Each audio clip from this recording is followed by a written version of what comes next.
It was a quiet Friday night in Dhaka, the capital of Bangladesh.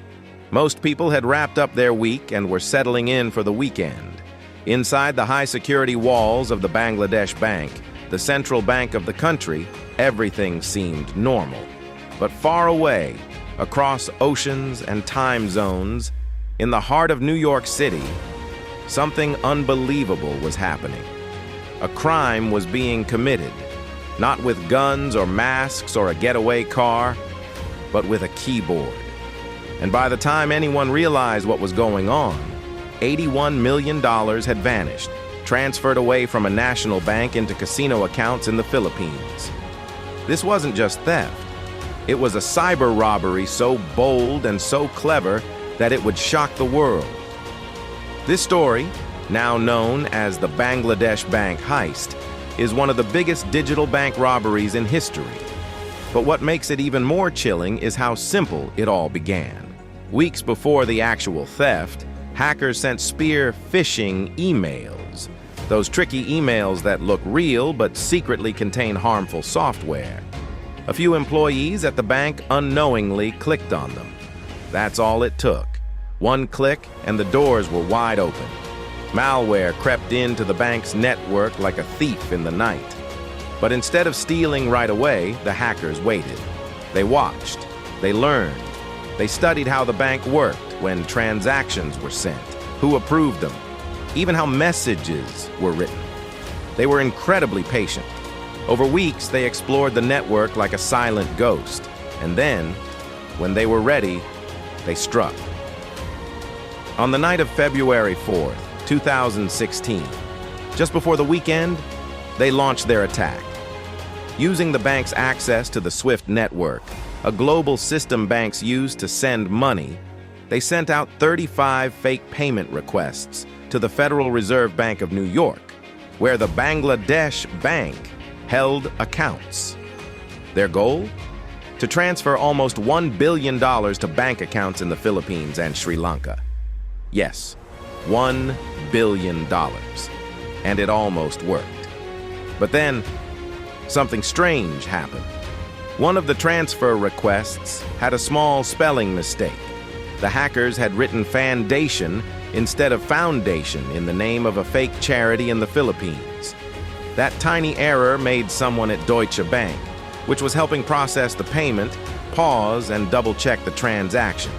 That hesitation saved the day. Most of the transfers were blocked because of that single spelling error. But 5 of them still went through, totaling $81 million. By the time the Bangladesh Bank realized something was wrong, the money was already long gone. Now here's where things get even more fascinating and more frustrating.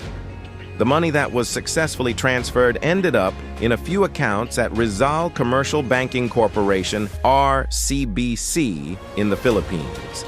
From there, it was quickly withdrawn, laundered through casinos, and washed clean. CCTV footage later showed people walking into casinos with chips and walking out with bags of cash. Investigators were left chasing shadows.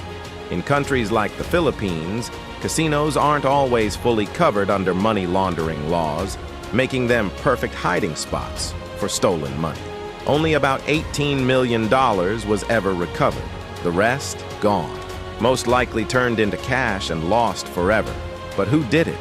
That's the question that still haunts the cybersecurity world. The way the attack was carried out was too sophisticated for ordinary criminals. It wasn't just about stealing money, it was about understanding international banking systems, avoiding global alerts, and planning everything down to the second. Investigators, cybersecurity experts, and intelligence agencies later pointed fingers at a state-sponsored group, possibly North Korea's Lazarus Group.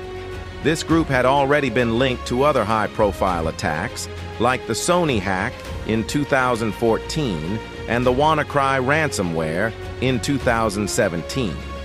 So yes, this may have been a robbery backed by a nation. The Bangladesh Bank had some serious weaknesses in its cybersecurity setup. Their network wasn't well segmented, their firewalls were weak, and they didn't have proper intrusion detection systems.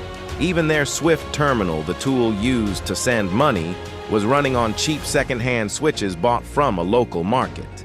It was a disaster waiting to happen. After the attack, there was finger-pointing everywhere. Bangladesh Bank blamed the Federal Reserve. The Fed blamed Bangladesh's security. The Swift network said it wasn't their fault. But none of it brought the money back. This heist changed the way the world looked at banking security. Suddenly, everyone realized that even central banks, big, powerful financial institutions, were not safe from cyber criminals. It wasn't just about protecting passwords anymore. It was about defending entire nations from invisible enemies with powerful tools. Years later, the case is still studied by cybersecurity experts around the world. Not just because of how much money was stolen, but because of how easily it was done. A few phishing emails, a bit of malware, and some well-timed commands, and $81 million was gone.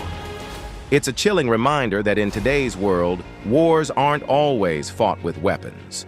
Some are fought with code. If you found this story as shocking and fascinating as we did, make sure to like this video, subscribe to AM Tracks, and hit the bell icon so you never miss another real-life cybercrime breakdown. Because trust me, this digital world is full of secrets, and we're just getting started. Thanks for watching, and stay safe out there.